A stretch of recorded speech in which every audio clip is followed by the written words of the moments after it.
The difference with Jesus, though, the big difference we talked about a little bit, comes in Revelation. Because all those lambs that were ever sacrificed for every Israelite family for thousands of years, they all stayed dead. But when we move to Revelation, which is where Jesus is called the Lamb over and over again, and actually in John's vision in Revelation, he is a lamb. Uh, that lamb is not dead. Our lamb doesn't stay dead. He rises and he wins. And so that's something I kind of want to make sure we understand here. When we read Revelation, that's the point. And I think we get lost in the weeds, and people, you either stay away from Revelation or you get so into Revelation that you don't understand it.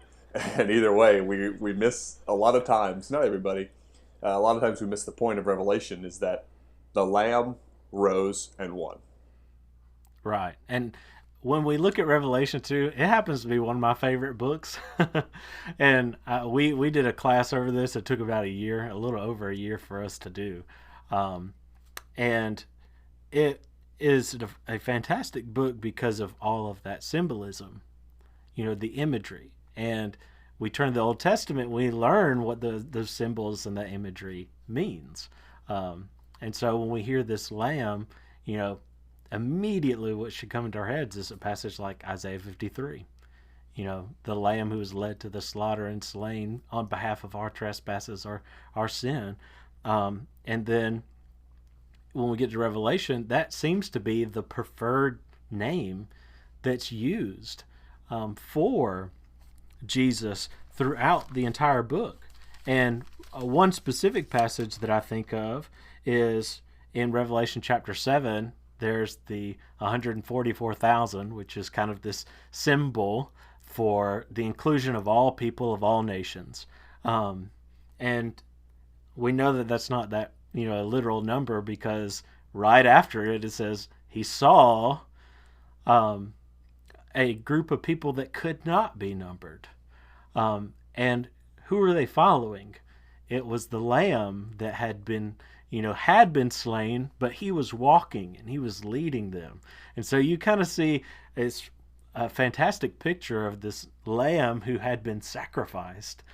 And he is walking, and there's this multicultural, nation of people following him. And that's the Christians.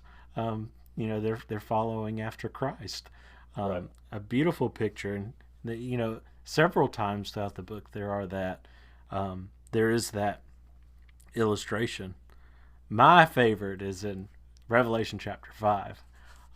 That's probably my favorite picture of the Lamb, because there is it's God on the throne, and he has a scroll on his right hand.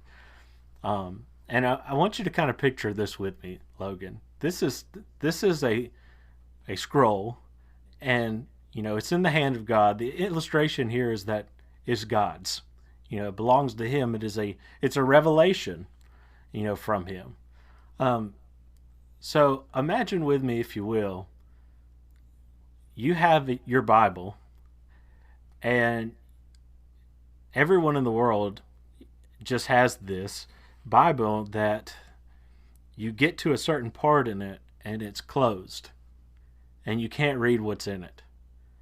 You have these pages that are sealed up, and you can't break the code. You can't break the lock. There's something there, and it's come from God, but you can't read it.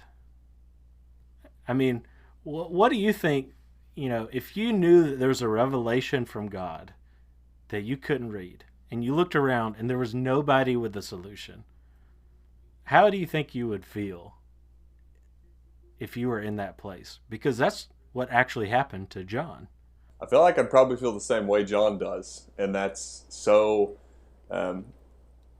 overcome with a negative emotion that he doesn't really know how to process, and it comes out in this weeping. So John is just stuck in this position that really that happens to John a lot. We're just like, only John could be there, and it's like, what am I supposed to do with this revelation that I can't open? And there's just so much you know, you could be like, oh, I've got this, I can't open it, but he's like, I want to hear what God has to say for me. And that's an attitude that I think that a lot of times modern culture kind of shies away from. We're like, you know what, God, I'll take the parts I want. John's like, I want everything God will potentially give me. Give me everything. And if I can't get all of it that he wants me to get, I what am I missing? I need it. I need it. That's how I feel about what happens later in the book, where God tells him, "Don't write with the thunders." I believe it's the thunders. What they say, and I'm like, no, I want to hear it. Why can't I hear that? Why does only John get to hear it? And that's kind of so. I guess I know how that. I guess I know how that feels, but I don't know. It's kind of like, Right. why does only John? Yeah. But the solution here is in verse 5.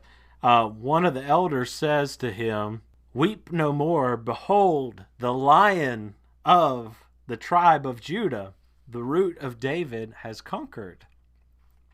So it's interesting because there's so many times in the book of Revelation where what they hear is different than what they see. The thing that John hears here is the Lion of Judah.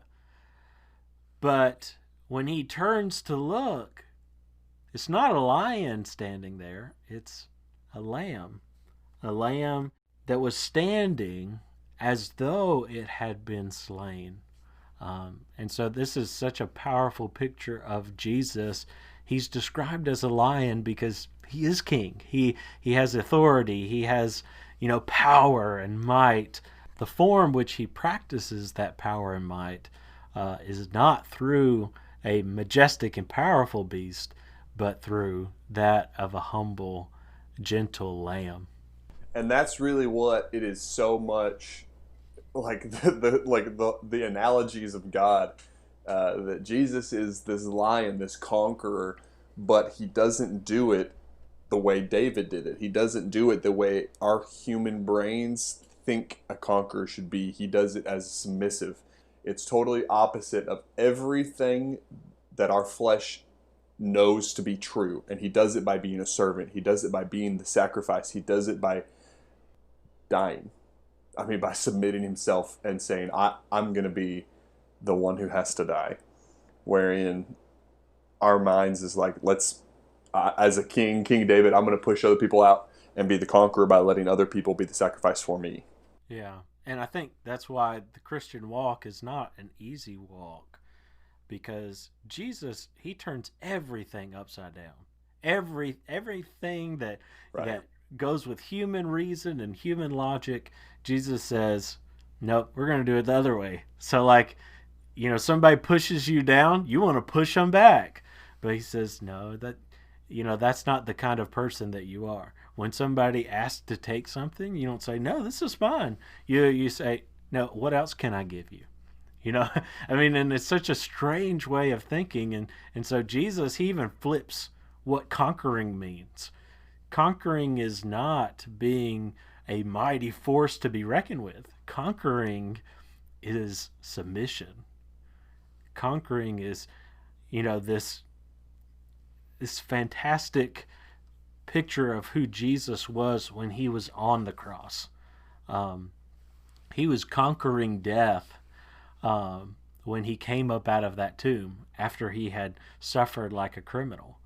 I Right. mean, it's so wonderful that conquering is not done, like a lion over its prey. That conquering is done by submission and faithfulness Yep. to God. It's just so powerful. Yes, absolutely.